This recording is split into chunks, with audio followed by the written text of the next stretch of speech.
আলহামদুলিল্লাহ ওয়াসসালাতু ওয়াসসালামু আলা রাসূলিল্লাহ ওয়া আলা আলিহি ওয়া আসহাবিহি ওয়া মান তাবিআ বিহুদাহ আম্মা বাদ। সম্মানিত ভাই বন্ধুগণ, কোরআন এবং সুন্নায় একটি স্বভাবের খুব বেশি প্রশংসা করা হয়েছে, আর সেটা হলো বিনম্রতা। নম্রতার যে গুণ, এটি আল্লাহ সুবহানাহু ওয়া তাআলা যাকে দান করেন সে অনেক বেশি কল্যাণের অধিকারী হয়।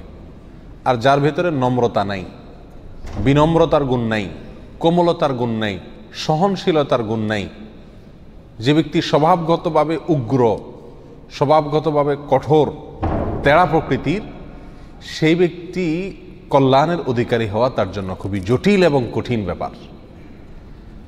নবী আলাইহিস সালাতু ওয়াস সালাম এক হাদিসে বলেছেন জান্নাতীদের প্রসঙ্গে, যে জান্নাতি লোক যারা, তারা হবে নিরীহ কিসিমের, সমস্ত আমল ইবাদত করবে কিন্তু স্বভাবগতভাবে তারা থাকবে নিরীহ প্রকৃতির, ঠান্ডা মেজাজের।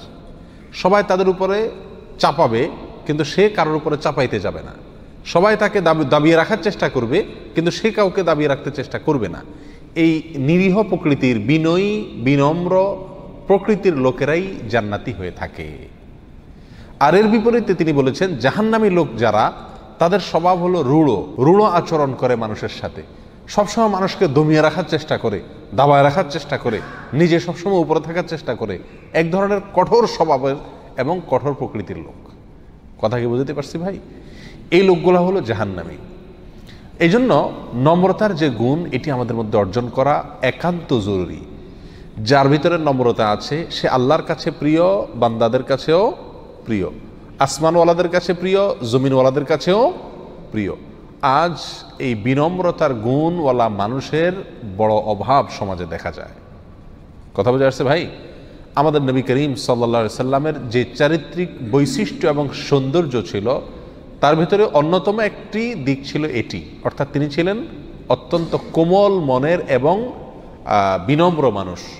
এই জন্য আল্লাহ সুবহানাহু ওয়া তাআলা বলেছেন কোরআন কারীমের ভিতরে, ফাবিমা রাহমাতিম মিনাল্লাহি লিনতা লাহুম, আল্লাহর দয়ায়, আল্লাহর অনুগ্রহে আপনি নরম কোমল স্বভাবের হয়েছেন।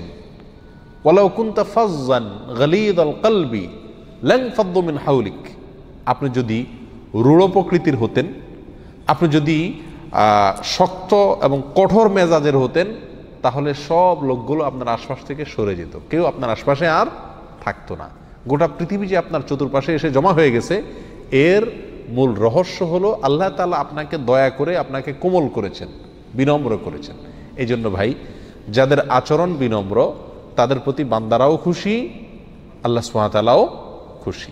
তারা দুনিয়াতেও সফল কাম হন, আখিরাতেও সফল কাম হন। নবী আলাইহিস সালাতু ওয়াস সালাম বলেছেন সহিহ বুখারীর এক হাদিসের ভিতরে, ইন্নাল্লাহা ইউহিব্বুর রিফকা ফিল আমরি কুল্লিহি, ফিল আমরি কুল্লিহি, সকল কাজে, সকল বিষয়ে আল্লাহ সুবহানাহু ওয়া তাআলা নম্রতা পছন্দ করেন, কোমলতা পছন্দ করেন। সব কাজে, দুনিয়ার কাজেও, আখিরাতের কাজেও, দাওয়াতের কাজেও। অনেকে মনে করেন মানুষকে দাওয়াত দিতে হলে খুব কঠোর হয়ে দাওয়াত দিতে হবে, শক্ত ভাষায় দাওয়াত দিতে হবে, বাজে শব্দ ব্যবহার করতে হবে, আক্রমণ করে কথা বলতে হবে। ব্যাপারটি এরকম না। নবী আলাইহিস সালাতু ওয়াস সালাম বলেছেন, ইন্নাল্লাহা ইউহিব্বুর রিফকা ফিল আমরি কুল্লি, সকল কাজে, সকল বিষয়ে আল্লাহ সুবহানাহু ওয়া তাআলা নম্রতাকে পছন্দ করেন এবং ভালোবাসেন। এর মানে এই না যে আপনি অধীনস্থদেরকে শাসন করবেন না, তাদের সঙ্গে সবসময় নরম হয়ে থাকবেন, সেটি ভিন্ন বিষয়। সাধারণ এবং সচরাচর আমাদের আচার আচরণে, কাজে কর্মে, উঠতে বসতে, সমস্ত কার্যক্রমে আমাদের আচরণ থাকবে নরম এবং কোমল। অন্য এক হাদিসে রাসূল সাল্লাল্লাহু আলাইহি ওয়াসাল্লাম বলেছেন, মাইয়ুহরামুর রিফক ইউহরামুল খায়র কুল্লাহ, যে ব্যক্তিকে নম্রতার গুণ দেওয়া হয় নাই, কোমলতার গুণ দেওয়া হয় নাই, এই গুণ থেকে যে ব্যক্তি মাহরুম, বঞ্চিত হলো, সে সমস্ত যাবতীয় সব ধরনের কল্যাণ থেকে বঞ্চিত হয়ে গেল। আর যে কোমলতার স্বভাব এবং গুণটা অর্জন করতে পারলো, ধারণ করতে পারলো নিজের মধ্যে, সে কি পারলো? সমস্ত কল্যাণগুলোর যেন মালিক নিজে হয়ে গেল, নিজের জন্য করে নিল। সম্মানিত ভাই বন্ধুগণ, নম্রতার সম্পর্কে নবী আলাইহিস সালাতু ওয়াস সালামের এত বেশি হাদিস রয়েছে যে বলে শেষ করা কঠিন। আল্লাহ সুবহানাহু ওয়া তাআলার গুণবাচক নামের একটি হলো রফিক। রফিক এর একটি অর্থ হলো কোমল, বিনম্র, আর সেই গুণটি আমরা অর্জন করা দরকার একজন মুমিন হিসাবে। চতুর্দিকে বদমেজাজি মানুষের ছড়াছড়ি, বিনম্র মানুষের আজ বড় বড় অভাব। কোমল প্রকৃতির, ঠান্ডা মেজাজের, ভদ্র মানুষের, সুন্দর আচরণ করতে পারে সেরকম মানুষের বড় অভাব। অবশ্য বিনম্রতার অভিনয়কারী মানুষের আবার অভাব নাই। অনেকে কোমলতার, বিনম্র হওয়ার কি করতে পারে, ভালো বেশ অভিনয় করতে পারে ক্লায়েন্টের সাথে, নিজের কাস্টমারদের সাথে, বা যেখানে স্বার্থ আছে তাদের কাছে, মালিকের কাছে, এরকম বিভিন্ন জায়গা বুঝে নরম এবং কোমল মাটির মানুষ সাজার, অভিনয় করার লোকের সংখ্যা অবশ্য দুনিয়াতে কম নাই। এই প্রকৃতির লোকের স্বভাব দুনিয়াতে অনেক, কিন্তু প্রকৃত অর্থেই সবসময় সাধারণ অবস্থাতে কোমল এবং নরম প্রকৃতির মানুষের সংখ্যা দুনিয়াতে আজ হারিয়ে যাচ্ছে। ছোট শিশু থেকে নিয়ে একেবারে বয়স্ক বৃদ্ধ পর্যন্ত এমন শিশু খুব কমই খুঁজে পাওয়া যায় যে বাপ মা যার সম্পর্কে বলেন যে আমার ছেলেটা, আমার মেয়েটা, আমার পিচ্ছিটা, আমার শিশুটা মাশাআল্লাহ একেবারে ঠান্ডা তবিয়তের। আজকাল সব ঘরে ঘরে অভিযোগ যে বাচ্চাটা চড়া মেজাজের, বদ মেজাজের, একটু এদিক সেদিক হলে সব মাংস শুরু করে দেয়। ঠিক না ঠিক? বাচ্চাদের মধ্যেও এই স্বভাবের প্রভাব আজকে প্রচুর পরিমাণে আমরা দেখতে পাচ্ছি। আল্লাহ তাআলা আমাদেরকে রহম করুন এবং হেফাজত করুন। সম্মানিত ভাইরা, নবী আলাইহিস সালাম বলেছেন এক বিখ্যাত হাদিসের মধ্যে, আর রিফকু মা কানা ফি শাইইন ইল্লা জানা, যেই কোনো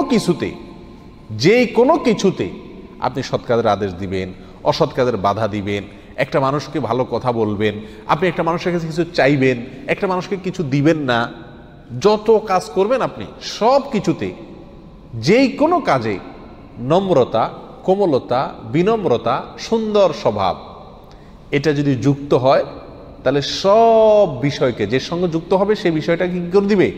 সৌন্দর্যমণ্ডিত করে দিবে। একটা মানুষ আপনার কাছে টাকা চাইলো, আপনি দিলেন না, কিন্তু সুন্দরভাবে বলে দিলেন। এই সুন্দরভাবে বললেন না, এই জিনিসটা যোগ হওয়ার কারণে দিলেন না টাকা, তারপরেও কি হয়ে যাবে? এই না করাটাও সৌন্দর্যমণ্ডিত হয়ে যাবে। ওয়ামা নুজিআ মিন শাইইন ইল্লা শানা, নবী আলাইহিস সালাম বলেছেন, আর এই বিনম্রতা এটা যদি কোনো কিছু থেকে ছিনিয়ে নেওয়া হয়, কোনো কিছু থেকে বিনম্রতাকে তুলে নেওয়া হয়, বিনম্রতা না থাকে, তাহলে সেটি যত ভালো কাজ হোক, যত সুন্দর কাজ হোক, ত্রুটিযুক্ত হয়ে যায়। ওই ভালো আর ভালো থাকে না। একজনকে আপনি টাকাই দিলেন, সে আপনাকে একটা কিছু বলল, তার কথা আপনি শুনলেন, কিন্তু সেই শোনাটা নম্রতার সাথে হলো না, তেড়ামি করে হলো, ব্যবহার খারাপ করে হলো, তাহলে এই ভালো কাজটাও কি হয়ে গেল? দোষযুক্ত হয়ে গেল। এমন একটা গুণ এই বিনম্রতা, ভালো কাজকে পর্যন্ত নষ্ট করে দেয় যদি এটা না থাকে। আর যদি বিনম্রতার গুণ থাকে, তাহলে অনেক অপছন্দনীয় কাজও মানুষের কাছে পছন্দনীয় কাজে পরিণত হয়ে যায়। এটা নবী আলাইহিস সালামের ঐতিহাসিক মহামূল্যবান বাণীসমূহের মধ্যে থেকে একটি। সম্মানিত ভাইরা, এই জন্য আমরা আচার আচরণে পরিবারের লোকদের সাথে, অধীনস্থ লোকদের সাথে, পরিচিত অপরিচিত লোকদের সাথে, সবার সাথে বিনম্রতার আচরণ করার চেষ্টা করবো ইনশাআল্লাহ। আল্লাহ তাআলা আমাদেরকে সেই তৌফিক দান করুন।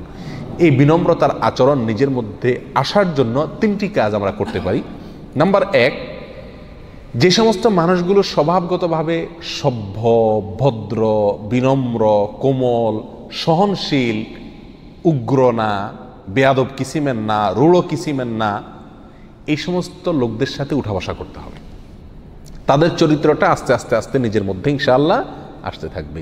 এর বিপরীতে আপনি যে লোকের মধ্যে বদস্বভাব আছে, বদমেজাজির স্বভাব আছে, ঘেউ ঘেউ করার স্বভাব আছে, এই লোকের সাথে যত বেশি উঠা বসা করবেন, তত বেশি তার স্বভাবটা আপনার ভেতরে চলে আসবে।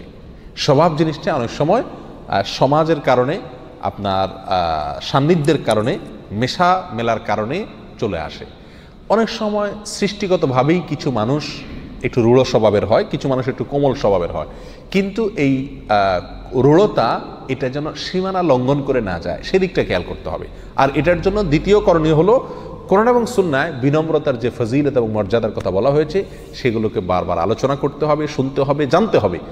আর এর বিপরীতে রূঢ়তা, রুক্ষতা, কঠোরতা, বদমেজাজি এবং বদাচরণ, এগুলোর বিষয়ে নবী আলাইহিস সালামের যে ভয়াবহ সতর্কবাণী রয়েছে, একটি হাদিসে আমি মনে করি যথেষ্ট নিজের চরিত্রকে সংশোধন করবার জন্য, নিজেকে শাসাবার জন্য, নিজেকে শাসন করার জন্য, নিজেকে নরম করার জন্য একটি হাদিসে আমি মনে করি যথেষ্ট। সেটি হলো নবী আলাইহিস সালাম বলেছেন, জাহান্নামী হবে কারা?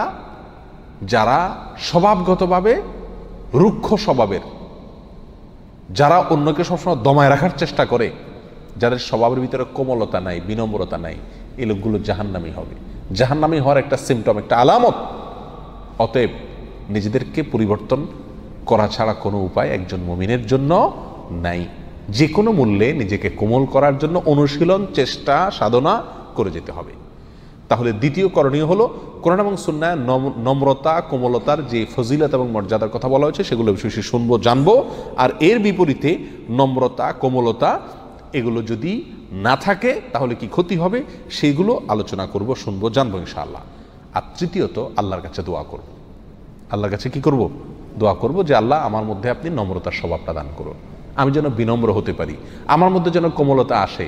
আল্লাহ রুক্ষতা এবং কঠোরতা এবং মানুষকে দাবায় রাখা, দমায় রাখা, মানুষের উপরে প্রভাব বিস্তার করে সবসময় থাকা, সবসময় ঘাটতে আমি করা, গোয়ার তুমি করা, এই স্বভাবটি যেহেতু জাহান্নামীদের একটি স্বভাব, এটা আমার জন্য বিশাল বড় একটা সতর্কবার্তা। অতএব নিজেকে পরিবর্তন করা ছাড়া কোনো বিকল্প আর নাই।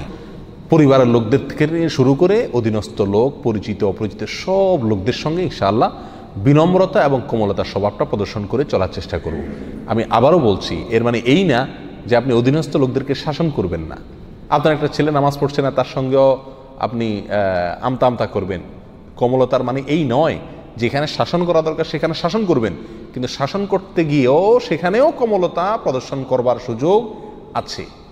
ওই যে নবী সাল্লাল্লাহু আলাইহি ওয়াসাল্লাম ওই হাদিসটি চলে আসবে, আর রিফকু মা কানা ফি শাইইন ইল্লা জানা ওয়া মা নুজিআ মিন শাইইন ইল্লা শানা। যেই কোনো কাজে, এমনকি আপনি শাসন করবেন, ধমক দিবেন, সেখানেও যদি কোমলতার ফ্লেভার থাকে তাহলে সে শাসনটাও কি হয়ে যাবে? মধুর হয়ে যাবে। আর সোহাগ করবেন, সেখানেও যদি কোমলতার অভাব থাকে তো এই সোহাগটাও মানুষের কাছে বিষের মতো তিক্ত হয়ে যাবে। আল্লাহ তাআলা আমাদের স্বভাবগুলোকে কোমল করে দিন, নরম করে দিন, সুন্দর করে দিন। আমরা যেন রুক্ষতা, কঠোরতা, বদমেজাজি, মানুষের সাথে খারাপ আচরণ করা, মানুষকে দামায় রাখা, উগ্রতা, এই সমস্ত স্বভাব থেকে আল্লাহ তাআলা আমাদের সবাইকে হেফাজত করুন। জাযাকুমুল্লাহ ওয়া আখিরু দাওয়ানা আলহামদুলিল্লাহি রাব্বিল আলামিন।